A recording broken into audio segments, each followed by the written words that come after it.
qualquer outro pecado que uma pessoa comete fora do corpo. Ele não dá alimento à carne dele, alimenta o seu espírito. Toda vez que peca assim, peca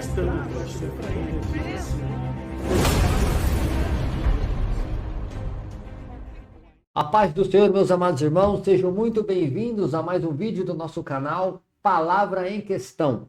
A paz, pastor, boa noite. Graça e paz, boa noite, tudo bem? Tudo ótimo, graças a Deus. Amém. Vamos para mais um tema hoje? Vamos lá. Hoje, meus amados irmãos, iremos falar sobre dons. Introdução hoje, né, pastor? Um pouco de introdução, uma pincelada em propósito. Vamos ver até onde vai o negócio aí. Um tema polêmico. Bastante. Polêmico, falamos sobre aí batismo, tá chegando também ceia e agora dons, pastor.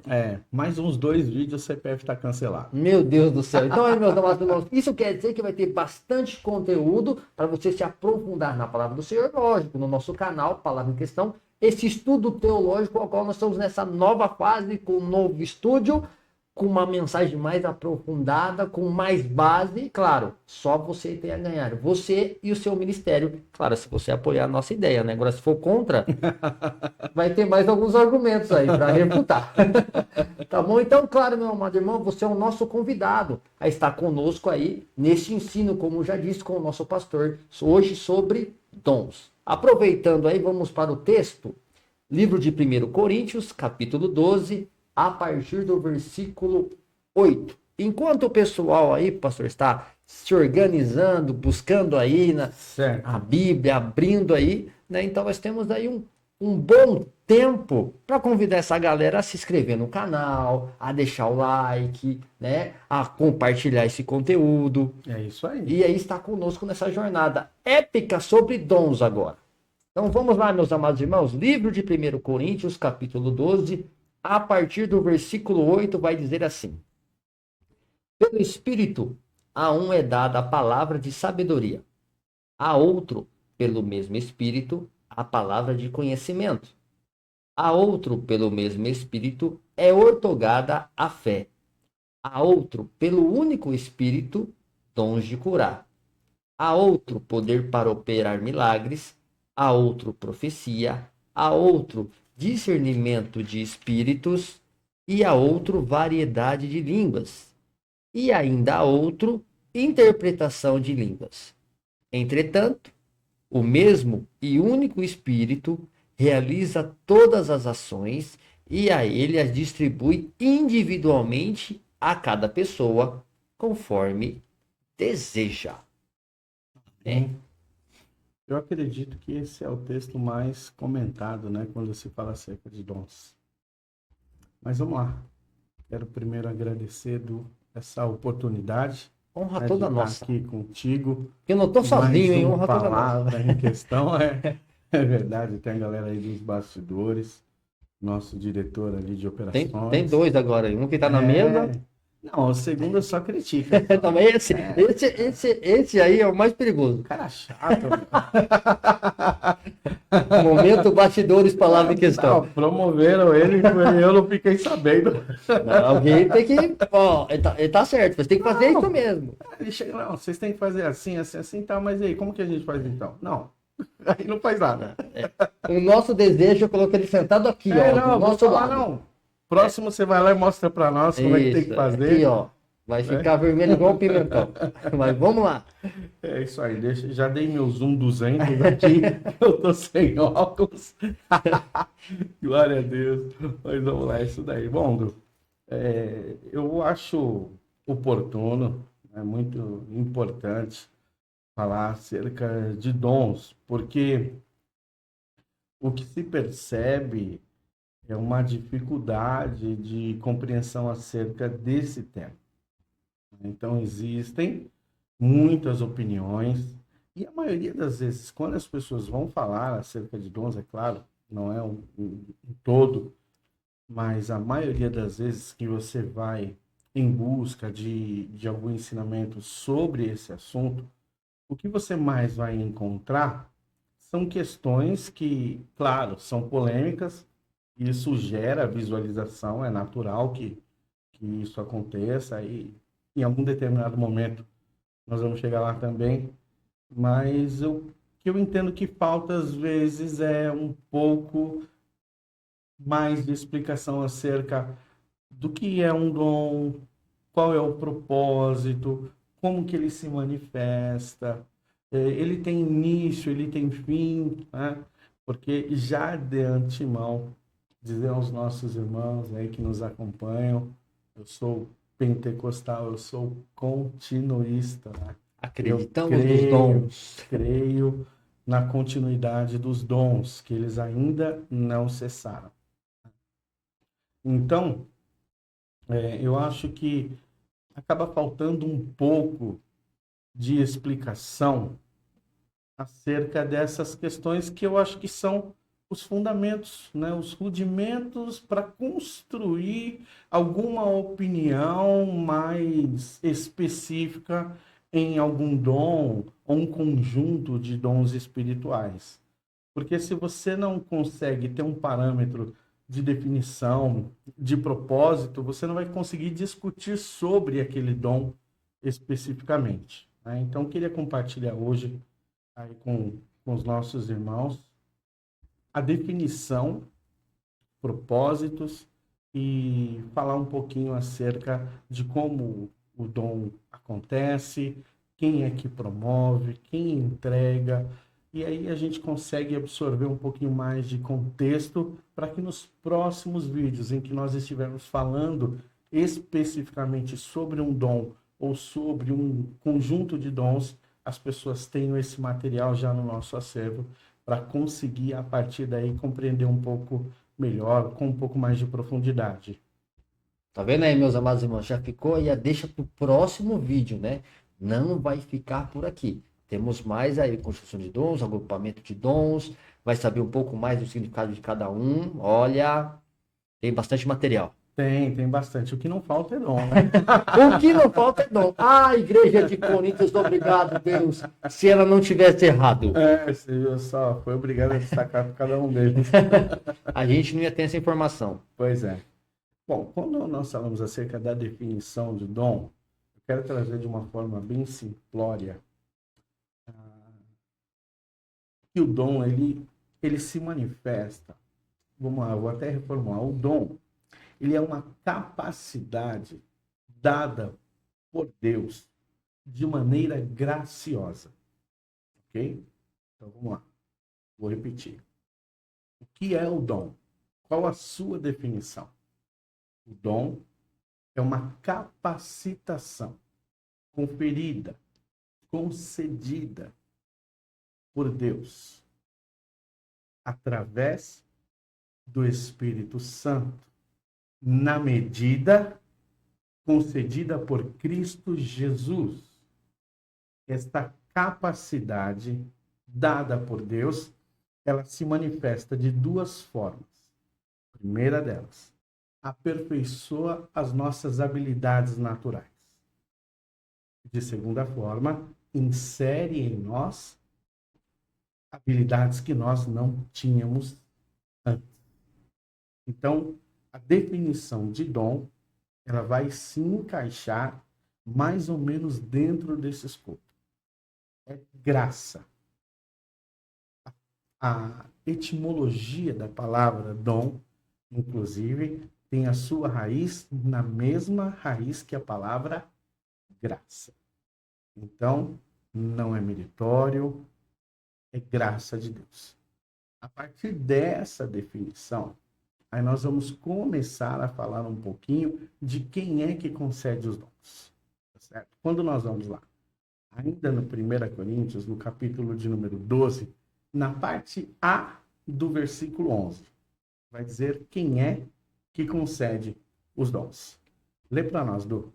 Entretanto, o mesmo e único Espírito realiza todas essas ações. Ele as distribui individualmente a cada pessoa conforme deseja. Ok. Na parte A do versículo, vai dizer, é um só e o mesmo Espírito que opera todas essas coisas. Então, quem é que concede os dons? O Espírito Santo. Ou seja, é através do Espírito Santo que os dons são concedidos e manifestos. certo? De que forma que estes dons são concedidos? Aí você tem a parte B do versículo. Repartindo particularmente a cada um como ele quer. E agora vamos dar um pulinho lá em Efésios, no capítulo 4. Vamos ler o versículo de número 7. Então, esse início já dá para entrar aí na polêmica, né? Calma aí, se é dado, por que buscamos? Ou por que busca? Efésios? Existe uma orientação. Mas vamos lá. Efésios capítulo 4. A grande questão é a compreensão que se tem acerca da orientação, sugestão do apóstolo Paulo no que diz respeito à busca dos dons do Espírito Santo. Qual é o contexto empregado, de que dom ele está falando, quais são os dons envolvidos naquele contexto e o propósito daqueles dons. Porque você não pode pegar e simplesmente trazer um conceito e empregar que o propósito dos dons são os mesmos, independente de qual dom quer que seja. Não dá. Então você tem que avaliar o contexto onde está sendo empregado aquele ensinamento acerca deste assunto. Porque quando nós falamos de busca, principalmente nos tempos nossos, na nossa era, no tempo atual, a busca ela é generalizada. Ela é a busca num todo. Exato. Então, quando se faz uma citação acerca da orientação da busca dos dons, ela é feita de uma forma que não traz ensinamento acerca do propósito, da maneira, para quê. Então, isso acaba trazendo uma orientação muito superficial que eu entendo que traz mais prejuízo do que ganho. Porque as frustrações que se tem, ou seja, os desdobramentos da negativa Dessa busca é mais prejudicial para a obra. Em vez de o Espírito Santo for aquele que quer, ele que une, ele vira aquele que mais separa. Porque quando você não entende aquilo que nós estaremos tratando no vídeo dessa noite, você acaba perdendo o que é necessário para que se tenha no seu coração minimamente estabelecido que você pode até ir nessa direção. Contudo, o resultado final, independente do que ocorrer, não pode produzir efeito negativo, prejudicial para a sua fé. O que muitas vezes acontece. Essa busca desenfreada e sem direção, né? Parece que o pessoal está sem bússola cristã e vai partindo, sabe, como se fosse com um certo tom de ansiedade para alguma espécie de conquista, como se aquilo fosse meritório. E aí você acaba trazendo frustração. Eu busco e eu não alcanço, eu estou me dedicando e não consigo, eu tenho me consagrado e não está dando certo. Então acaba aí que as pessoas envolvidas nisso são muito mais prejudicadas do que de fato beneficiadas. Que é graciados, né? Exato. Que é graça. Efésios 4? Vamos para o Efésios 4, versículo de número 7. 7. Vamos lá. A cada um de nós foi concedida a graça, conforme a medida repartida por Cristo. Certo. Agora lê, por gentileza, o versículo 11. 11. Assim ele designou alguns para apóstolos, outros para profetas, outros para evangelistas e outros para pastores e mestres, com o propósito de aperfeiçoar os santos para a obra do ministério, para que o corpo de Cristo seja edificado. Certo. Então, olha o que está acontecendo. Nós estamos falando o quê? De que forma os dons são concedidos. Nós lemos a parte B do versículo 11 do capítulo 12 de 1 Coríntios, em que diz: particularmente a cada um como quer, como quem quer, quem é o protagonista daquela história, o Espírito Santo. Então, conforme o Espírito Santo quer. Ele distribui. Acabou. Ponto. Aí nós vamos para Efésios. E aí, o mesmo apóstolo que escreveu Efésios, escreveu Coríntios. E ele vai dizer o seguinte: mas a graça foi dada a cada um de nós segundo a medida do dom de Cristo. A graça aqui não é salvação. O contexto aqui não é de salvação. O contexto aqui está relacionado ao versículo 11, que é o versículo que você leu. Então, ele está falando acerca dos dons. Então, como que nós conseguimos empregar contexto na hora de absorver a ideia? Quando você olha para os dons que foram lidos no versículo de número 11, o que você vai observar? Você vai observar algumas características: apóstolos, profetas, evangelistas, pastores, doutores. Ok? Na sequência da leitura, faz novamente a leitura do versículo 11, só que agora lê até o versículo 14, até o final do versículo 14. Versículo 10.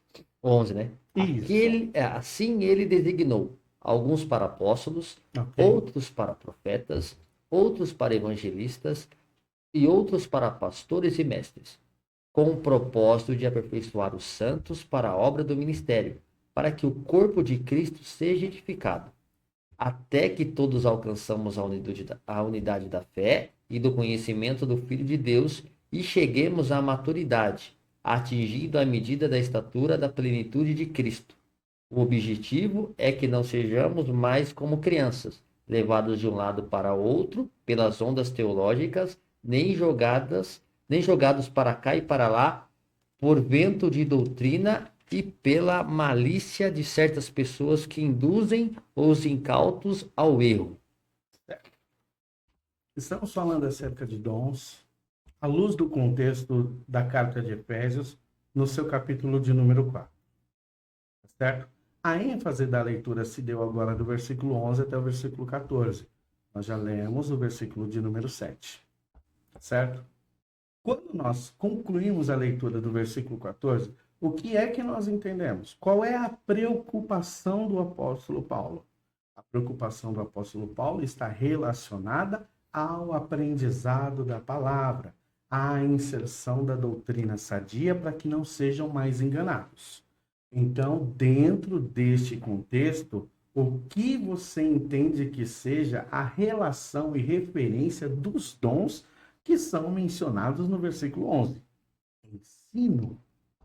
Então, quando eu estou olhando para Efésios capítulo 4, versículo 11 em diante, eu estou vendo o apóstolo Paulo fazer menção de determinados dons que ele entende que são utilizados em prol do ensino para a aprendizagem dos irmãos, porque ele tem um propósito de que eles recebam este ensinamento para fortalecerem-se no aspecto doutrinário do conhecimento da palavra de Deus, para que não sejam mais enganados. À luz disso, então nós observamos o quê? No versículo de número 11, o ensino. No versículo de número 12, está visando o quê? O aperfeiçoamento dos santos, para a obra do ministério, para a edificação do corpo de Cristo. Dentro do contexto de ensino, aí eu pego esse versículo de número 12 e eu vou querer transportar ele para Coríntios, 1 Coríntios, capítulo 12. Aí eu vou querer dizer que o dom de milagre é para o aperfeiçoamento dos santos, para a obra do ministério, para a edificação do corpo de Cristo. Não dá. Não entra no contexto. Para que não sejamos mais meninos, inconstantes, levados por qualquer vento de doutrina. Não dá. Então, existe a necessidade de se observar o contexto aonde está sendo empregado aquele dom, aquela lista de dons, para que nós possamos, então, entender o significado real daquele texto. É sobre isso que o apóstolo Paulo está falando. acerca de ensino, e essas são as questões. Então, quando eu falo acerca de ensino, eu falo que está visando o aperfeiçoamento dos santos, eu falo que no versículo 14, para que é? Qual é o propósito? O propósito é para que não sejam mais levados em vento de doutrina, e no versículo anterior, que é o versículo 13, eu vou descobrir até quando? Até que todos cheguemos à unidade da fé e ao conhecimento do Filho de Deus, a homem perfeito, à medida da estatura completa de Cristo. Então, até este momento.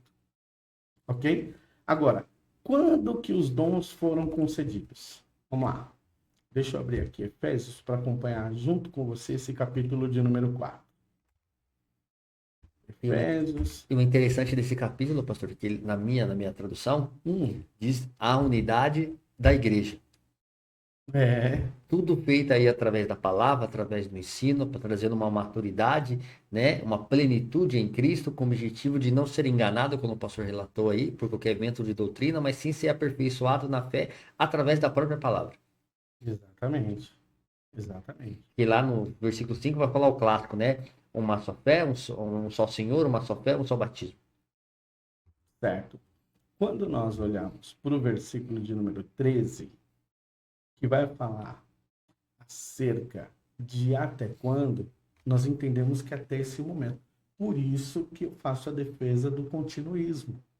Porque eu entendo que até o nosso encontro com Cristo. Mas você pode falar assim, pastor, mas aí o contexto é de ensino. Eu também creio que todos os dons de ensino são até este presente momento. Certo? Mas quando eu vejo 1 Coríntios, capítulo de número 13 e versículo 10, vamos fazer essa leitura para que a gente possa associar essa mesma visão? 1 Coríntios, capítulo 13 e 10. Começa do 9? Portanto, em parte conhecemos e em parte profetizamos. Quando, no entanto, chegar o que é perfeito, o que é imperfeito será extinto. Certo? Então, qual é o contexto do capítulo 13? Ele está falando acerca de dons de ensino somente? Resposta, não. Não são somente dons de ensino, mas a ênfase do período de até quando isso vai acontecer é a mesma. E um detalhe aqui, uma ênfase que eu faço. Quando o apóstolo Paulo está falando acerca de dons, ele entende que os dons são imperfeitos. A visão que o apóstolo Paulo tem acerca do que ele mesmo está escrevendo. Mas quando vier o que é perfeito. Então, o que é em parte, o que é imperfeito, será aniquilado. Que está falando do quê? Dos dons. Que está no versículo 8 e versículo 9. Ele fala que o perfeito é Cristo. Quando o perfeito chegar, o que é imperfeito, o que é dons, o que nós conhecemos em parte. Nós só conhecemos uma parte, não conhecemos a plenitude, não temos a perfeição. Os dons não se manifestam de maneira perfeita. Então, a pessoa é curada, mas ela volta a ficar enferma. A pessoa é ressuscitada, mas ela volta a morrer. Né? Então, essa é a nossa guerra, Senhor. Então, é o que falta, às vezes, a compreensão das pessoas acerca disso. Pastor, ele traz um parâmetro, não cortando, ele traz um parâmetro também de quando acaba, né? Quando Cristo voltar. Quando o perfeito chegar. Então, até aí, a quantidade dos dons segue até a vinda de Cristo. Né? Então, qual é a ideia? Que quando o nosso Senhor Jesus Cristo, ele é levado aos céus, né? Quando tem a ascensão, que aí você vai ver lá no capítulo de número 1, versículo 7 da primeira carta aos Coríntios. Lá vai falar acerca da ascensão. Então, quando ele assunta aos céus, ele confere dons aos homens. E esses dons, eles encerram quando ele volta. Então, os dons é para a compreensão deste espaço de tempo. Tá certo? Agora, ainda dentro do contexto de dons de ensino e agora com acréscimo de dons de milagre. Então, Efésios nós falamos acerca de dons exclusivamente de ensino. Quando nós vamos para Coríntios, nós temos os dons de ensino, mas também agora temos dons de milagres. Então, quando eu olho para o contexto de ensino, diz que visa o aperfeiçoamento dos santos para a obra do ministério, para a edificação do corpo de Cristo. Agora, quando eu vou para ensino com acréscimo de milagre, já não tem a mesma ênfase no que diz respeito de propósito, o que visa aquele dom. Então, lê para nós, por gentileza, 1 Coríntios capítulo 14, versículo 12. 12. Assim, igualmente vós, visto que estáis desejosos por exercer os dons espirituais, procurai amadurecer naqueles que produzem edificação para todo o corpo de Cristo. Opa! Então, lá no contexto de ensino, era para a edificação do corpo de Cristo, mas qual era a ênfase? Aperfeiçoamento dos santos para a obra do ministério, para a edificação do corpo de Cristo. Quando você faz essa leitura lá na ênfase do ensino, você não consegue ter a percepção de que essa edificação do corpo de Cristo é a edificação da igreja. Então, vem um complemento, né? Ou uma espécie de explicação mais detalhada lá em Coríntios capítulo 14, no versículo 12. Só que quando você acrescenta o versículo 26, ele dá o desfecho dessa compreensão. 14:26. Portanto, qual a atitude correta então? Ora, quando vos reunis, a cada um de vós tem um salmo ou uma mensagem de ensino, uma revelação ou ainda uma palavra em determinada língua, e outro tem a interpretação dessa língua. Tudo seja feito para a edificação da igreja. Ok. Então, a edificação da igreja, essa é a visão que se deve ter acerca do dom. Quando você olha isso para ensino, você vai olhar isso para milagre, é a mesma coisa. Então, quando faz a leitura inicial, a gente mas espera aí, ó, é diferente aqui uma coisa e outra. Não, vamos ler de novo. Ah, não, parece que está complementando. Vamos ler mais um pouquinho. Poxa, de fato, está falando da mesma coisa. Então, a visão, a ênfase, o propósito do dom, ele vai permanecendo. E é o propósito de edificação da igreja. Então, quando você faz, por exemplo, a leitura de até quando, é a mesma coisa. Quando você faz a leitura do que visa, de qual é o seu propósito, é a mesma coisa. Agora, quando fala acerca de para quê? Lá era para a questão do ensino, para não ser levado em vento de doutrina. Aqui ele não pôde fechar. Aqui, então, estabelece aquele pontinho onde ele tem que abrir, trazer uma amplitude um pouco maior, porque ele não está mais falando só acerca de dom de ensino, ele colocou também dom de milagre. Então, ele vai no versículo 7 e vai dizer: a manifestação do Espírito é dado para cada um para o que for útil. Qual utilidade é essa? Agora é para o que for útil. Então, não é mais somente para que vocês não sejam levados em qualquer vento de doutrina. Transcende isso, porque eu não estou mais falando somente do dom de ensino. Agora eu também estou falando acerca de dons de milagre. Então, para o que for útil. Né? É para edificação da igreja? Edificação da igreja. Tá certo? É até a volta do Senhor Jesus? É até a volta do Senhor Jesus. É para o que for útil, né?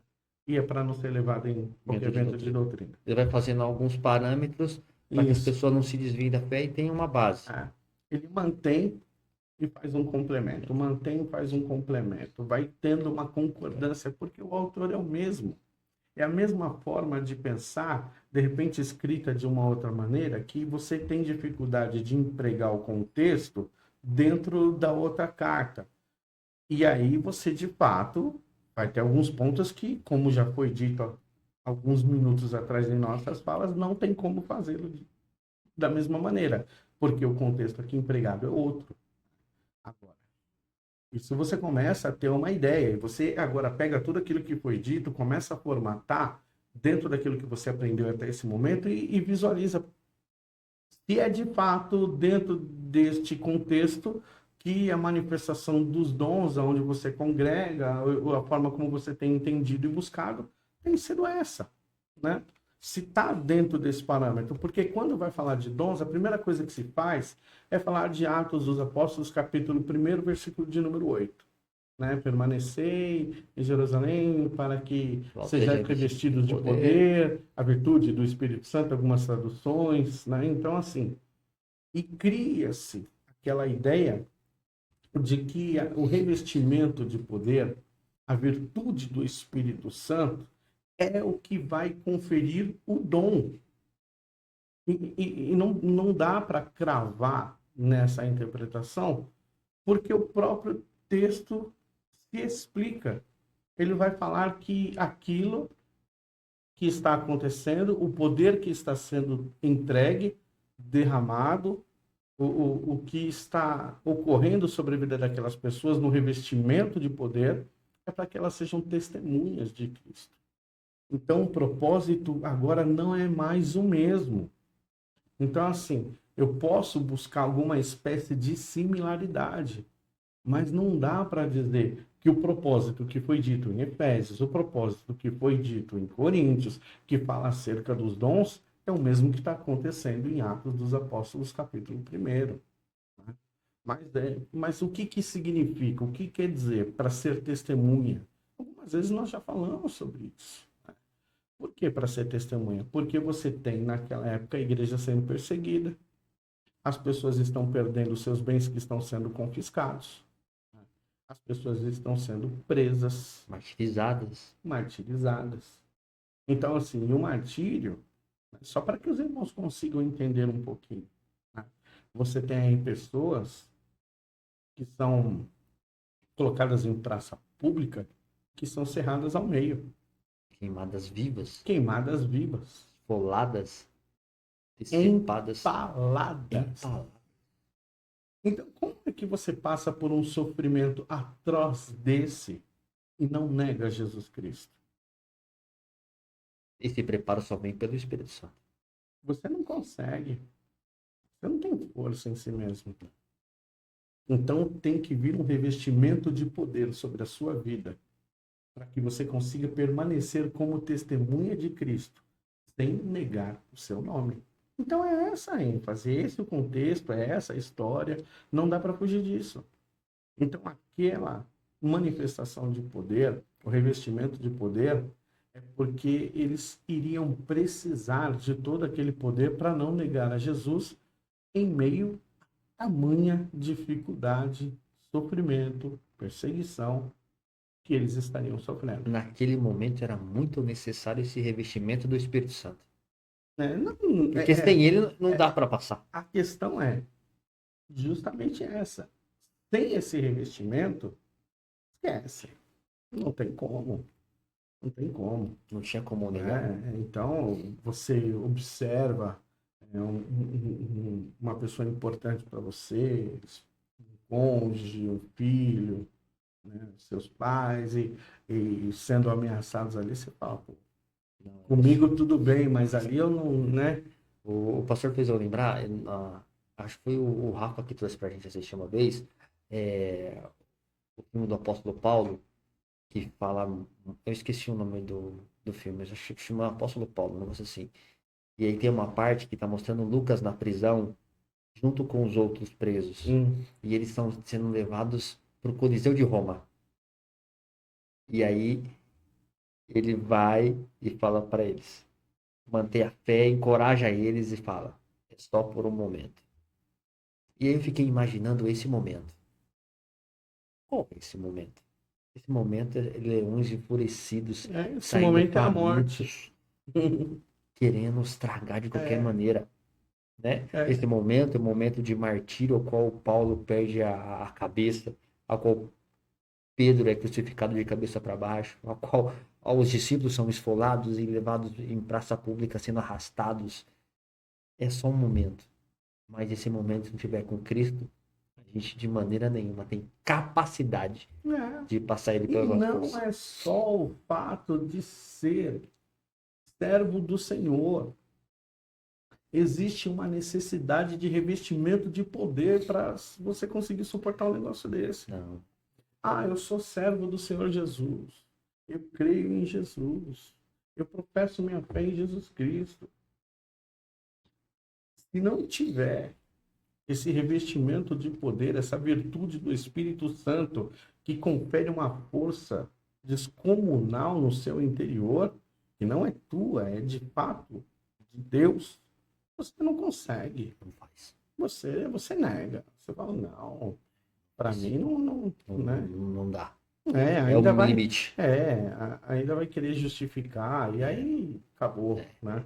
Mas Quando nós olhamos para a Bíblia, e principalmente na parte dos evangelhos, o qual retrata essa parte, e também no livro de Timóteo, lá, 2 Timóteo 4, que o qual Paulo está ali expressando o que aconteceu com ele e falando em detalhes sobre isso, você olha para ele, para a história dele, a qual ele relata essas cartas, e fala, é o poder de Deus. acontece que os apóstolos entenderam o momento em que eles estavam vivendo, em que havia uma grande manifestação de milagre, que era o momento em que a igreja precisava se mostrar como a continuidade de Cristo. Ela não é o corpo de Cristo, então ela tem que se comportar como Cristo se comportou. E de que forma ele se comportou? Com grandes realizações de sinais e prodígios. Então, como é que as pessoas iam acreditar que, de fato, aquela era a continuidade do projeto, da obra, do reino de Deus?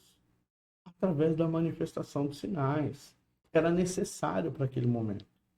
Ah, pastor, mas você não crê que os sinais acontecem? É claro que eu creio. Eu creio, anseio, mas para que seja genuíno. Para a edificação da igreja. Para edificação Não da para igreja. escândalo. Entende? Então, assim, o que aconteceu é que nos últimos tempos se houve uma valorização exacerbada de milagre. Como se o milagre fosse o objetivo principal a ser seguido. E você começa a ofuscar a doutrina da salvação em prol de uma doutrina de busca de poder, de busca de milagre, da realização da minha vontade, da minha necessidade, porque eu sofro muito, porque eu preciso, porque eu estou triste, porque... E aí vem uma série de ministrações de autoajuda em cima dessas pessoas e a propagação de palavras conturbadas, completamente distorcidas do seu real significado. Então, existe uma valorização, e ela ainda está atuante nos nossos tempos, dessas coisas. Então, é como se a igreja que não tem sinais é a igreja que não tem Deus, a igreja que não tem uma cura é a igreja que não tem Deus. Então, é como se a manifestação dos dons fosse a chancela do Espírito Santo para dizer, nossa, vocês crentes genuínos, né? E aí o contraste é a igreja de Coríntios, que tem todos lá e é a mais problemática de todas. Que Paulo tem que enfrentar. Tanto que a linguagem que ele usa em Efésios, trazendo o mesmo contexto para Coríntios, a gente consegue discernir algumas diferenças, né? Em Efésios ele é um pouco mais maduro. Em Efésios em Coríntios ele já vai pautado linha a linha, escrevendo todas as coisas como tem que fazer. Ele já vai trazendo uma abordagem diferente, mas no mesmo contexto, trazendo a mesma ênfase, trazendo a mesma doutrina, o mesmo ensino. O que me preocupa não é um povo em busca disso. O que me preocupa é a propagação dos líderes em torno desse assunto. Então, uma supervalorização, onde nós observamos através da leitura bíblica básica que os dons são concedidos, são dados. Graça, conforme o Espírito Santo quer, na medida de Cristo Jesus, para a edificação da igreja, para aquilo que for útil. E aí você não consegue entender esses fatores que são preliminares. E você começa a trazer uma ênfase acerca do assunto que você fala, meu Deus, onde vai parar tudo isso? E parece que é só esse assunto, né, pastor? A maturidade da igreja não vai, a unidade da igreja não é interessante, o aprimoramento da fé através da palavra do Senhor não é o bastante. Aí quando você tem notícia de que ocorreu algum milagre, eu não estou nem colocando aqui a questão de que se de fato ocorreu ou não, porque como eu disse, eu creio que pode ocorrer. Eu não tenho visto, mas eu creio que pode ocorrer. Então, assim, quando você tem uma notícia, o pastor, Deus usou o pastor fulano de tal, Deus usou o irmão fulano de tal, e uma pessoa foi curada de uma enfermidade, alguma coisa assim, os olhos das pessoas são voltados para a pessoa que foi usada por Deus como se ela fosse um semideus. Causa quase que uma idolatria aquele líder religioso. É um homem de Deus, e não tem qualquer relação com isso. Como assim, pastor? O camarada é usado em um dom e Deus cura através dele, e você está querendo dizer para mim que isso não significa que ele é um grande homem de Deus? Não estou querendo dizer, eu estou dizendo, afirmando categoricamente com todas as letras. Porque o próprio Senhor Jesus foi quem disse isso. Então não são minhas palavras. Eu faço destas minhas palavras, mas quem as disse foi o meu Senhor Jesus Cristo. Quando chegaram perante ele no dia do juízo e disseram, mas nós curamos em seu nome, expulsamos demônios. Ele diz, apartai-vos de mim, eu não vos conheço. Então, não tem um elo de ligação de uma coisa com outra. Pode ser um grande homem de Deus e ser usado em milagres, mas o fato de ser usado em milagres não significa ser um grande homem de Deus. E aí as pessoas começam a partir para uma idolatria daquela pessoa que, meu Deus do céu, né? O negócio, a dificuldade de compreensão acerca do tema é tamanha que causa uma euforia na comunidade cristã.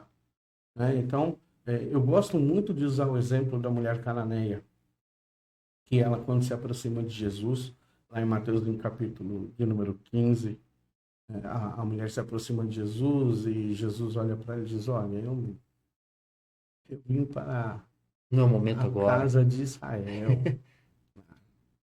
Vim para a casa de Israel. E Jesus, ele utiliza um termo de linguagem que para nós no Ocidente é uma ofensa, né? A forma como ele interage no diálogo com aquela mulher e diz, eu não posso dar aos cães os pães da mesa, que são para os filhos de Israel. Né? E a mulher então diz, mas você não pode pegar desses pães que são dos filhos e dar aos cachorros, mas os cachorros pelo menos comem das migalhas que caem da mesa. Então, assim, se você não pode me ofertar o pão, se não chegou o momento da comunidade gentílica poder participar do pão que está à mesa, então eu vou te pedir algo. Me dê as migalhas para que eu possa suportar até que chegue um momento em que eu possa me assentar à mesa junto com os filhos e comer do pão. Jesus estava falando acerca da vinda dele a favor do judeu, a favor de Israel. Ele está dizendo que aquele momento da estada dele é voltado para aquilo. Que vai chegar um momento em que não só os judeus, mas todo mundo vai ser alcançado por aquela graça. Mas ainda não tinha chegado. É esse o assunto. Então, o pão da mesa é o Cristo, que está sendo ofertado para o judeu. O judeu não vai querer, vai recusar. E aí o pão vai ser ofertado para todos os gentios. Somos nós. Então, o que essa mulher faz? ela se comporta com Jesus como quem entende exatamente o que ele está falando. Qual é o momento? O momento dela. Ela entendeu. Ela não abre qualquer objeção. Ela entende que ela, naquele momento, não pode fazer parte da mesa, não pode comer o pão. Mas ela faz um pedido. Ela se apresenta diante dele com clamor e diz: deixa eu comer só as migalhas. E Jesus dá as migalhas para ela. Diz: vai, a tua filha está curada. O milagre é a migalha. O pão da mesa que é o importante. E as pessoas estão atrás da migalha. Eles conseguiram compreender isso. O pão está na mesa. A pessoa tem um acesso ao pão. Ela pode se sentar à mesa para comer, mas ao invés de se sentar à mesa, ela sai da cadeira, se ajoelha e vai comer as migalhas junto com os cachorros. Porque se for trazer para esse tempo, para o nosso tempo de agora, o pão é servido para nós. O pão o acesso é para nós. Exatamente. E as pessoas Agora imagina a situação. Imagina a situação. Jesus colocou o pão na mesa. Tá eu e você aqui podendo comer o pão. Aí de repente eu levanto e vou comer a migalha que tá lá. Como é que você tá fazendo aí? Não, eu tô comendo essas migalhas aqui, cara. Aqui no... Mas por que o pão tá aqui? Por que você quer essa migalha? Sabe aí? o que eu lembrei, pastor, agora? Mefibosete. Davi foi lá buscar esse homem. Você vai sentar na mesa comigo. Por amor do teu pai Jonathan, você vai sentar nessa mesa comigo. Ele falou: Senhor, mas eu sou um cão morto. Eu não sou ninguém. Mas você vai sentar. Deus fez isso com a gente. Exato. Tirou a gente do lamaçal do pecado. Nos fez uma nova criatura. Falou: agora você vai sentar na mesa. Agora você é filho do Por amor rei. de si mesmo. Por amor de mim mesmo, né? Falando errado. Por amor de si mesmo. Eu me entreguei por você para chegar a esse momento e falar: senta aqui. Porque o pão agora é para você. Que amor é esse? E as pessoas trocam por migalhas. Né? Eu não estou dizendo que o milagre deve ser ignorado. Pelo contrário. Nada disso. Nada disso. Eu só acho que ele não pode ocupar o lugar de primazia. Eu só entendo que o milagre não pode ocupar o trono. É isso que eu acho. Não pode ser o primeiro. Não. O pastor falou do milagre. Davi clamou pelo milagre. Quando ele teve o primeiro filho com Betseba, ele clamou pelo milagre. Ele orou ao Senhor, ele buscou a presença E o dele. que aconteceu? O filho dele morreu. E o que ele fez depois? Se levantou, tomou banho, cantou e prosseguiu. Porque ele entendia o que era o principal. Agora, se Deus não concede um milagre nos dias de hoje, o que acontece com a maioria esmagadora das pessoas? Elas desfalecem na fé. Se volta contra Deus. Eu busquei a Deus e Deus não Ele não fez por curou. mim. Eu busquei a Deus e Deus não fez. E se não foi a vontade de Porque Deus? Deus não ouviu a minha oração. Eu chorei, entende? Pastor, pode ser qualquer um de nós. Acontecer uma fatalidade, uma doença. Com qualquer irmão da igreja que vai fazer, nós vamos orar ao Senhor pelo milagre. Nós vamos clamar ao Senhor pela migalha. Presbíteros. Unge esse Ele povo vai aí. ungir. Nem que nós e vai derrame um fazer caminhão de oração. óleo lá na casa dele. A orientação é essa. Nós vamos buscar com toda a nossa força.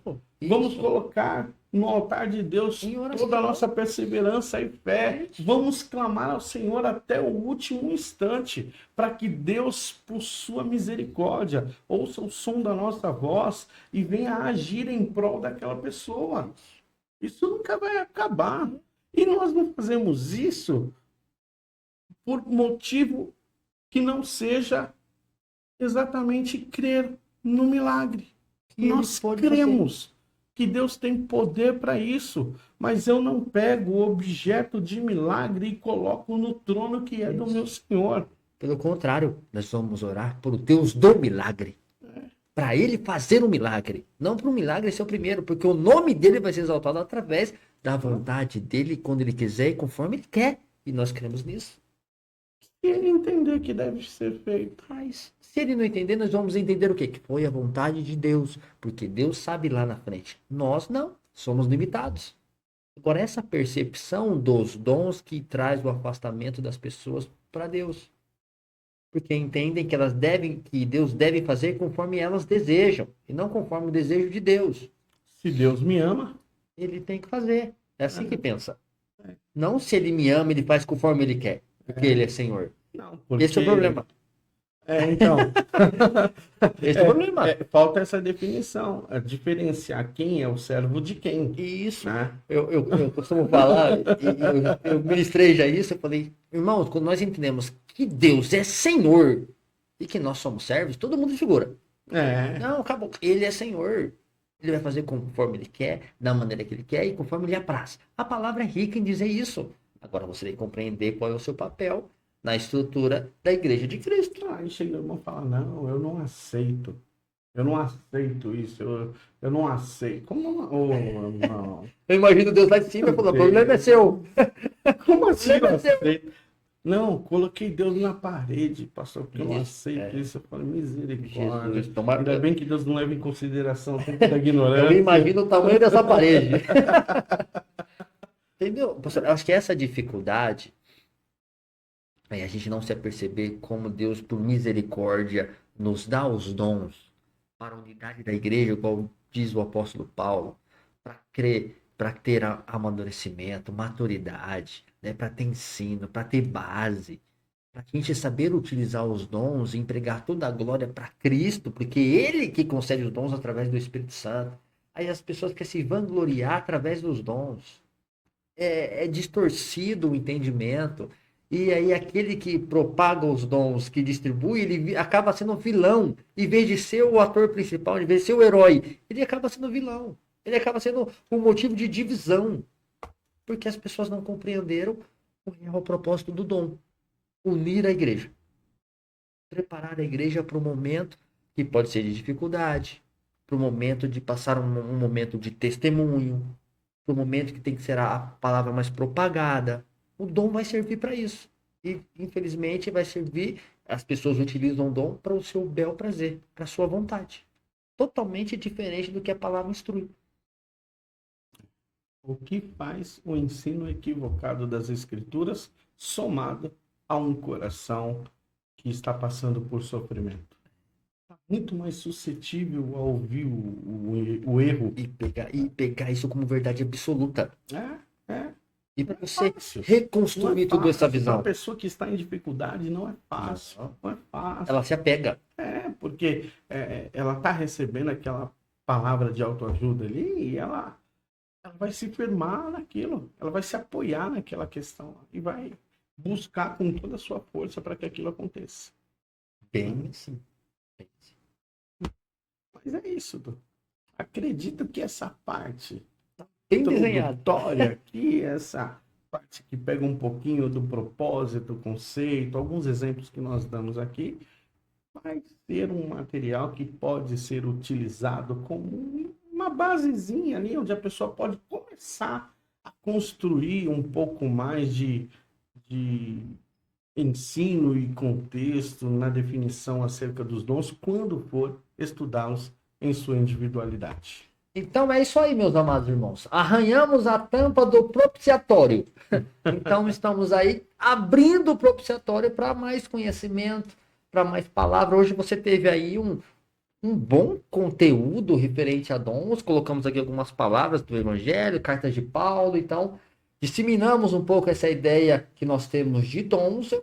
Claro, eu tenho certeza absoluta que isso foi de grande valia para você, como foi para nós aqui nesse bate-papo no Palavra em Questão. Então, fica aí o nosso convite para o próximo vídeo.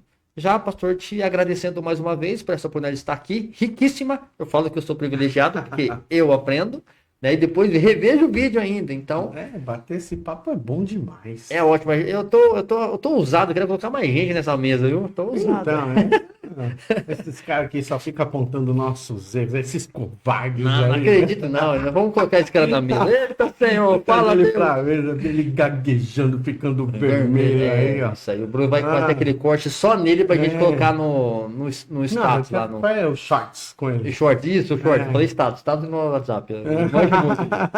Então é assim. Meus amados irmãos, fica aqui o nosso agradecimento da minha parte. Um beijo, até a próxima e Deus abençoe. Amém. Deus abençoe grandemente a sua vida. Fica aqui o meu agradecimento a todos os irmãos que nos acompanharam até o final aqui desse vídeo, nesse podcast. Que Deus continue abençoando grandemente você. Não se esqueça, nós estamos aqui no Santo Lugar, Rua Robério Dias, no bairro do Vila Ema, São Paulo, capital. Nossos cultos aqui são de quarta-feira e domingo. Quarta-feira, a partir das 20 horas, e no domingo, a partir das 10 horas da manhã. Então, se você puder nos fazer uma visita, será uma honra para nós poder receber você aqui. Enquanto isso, quero sua participação aqui no Palavra em Questão, às sextas-feiras. Que Deus continue te abençoando. Um beijo no seu coração e até a próxima.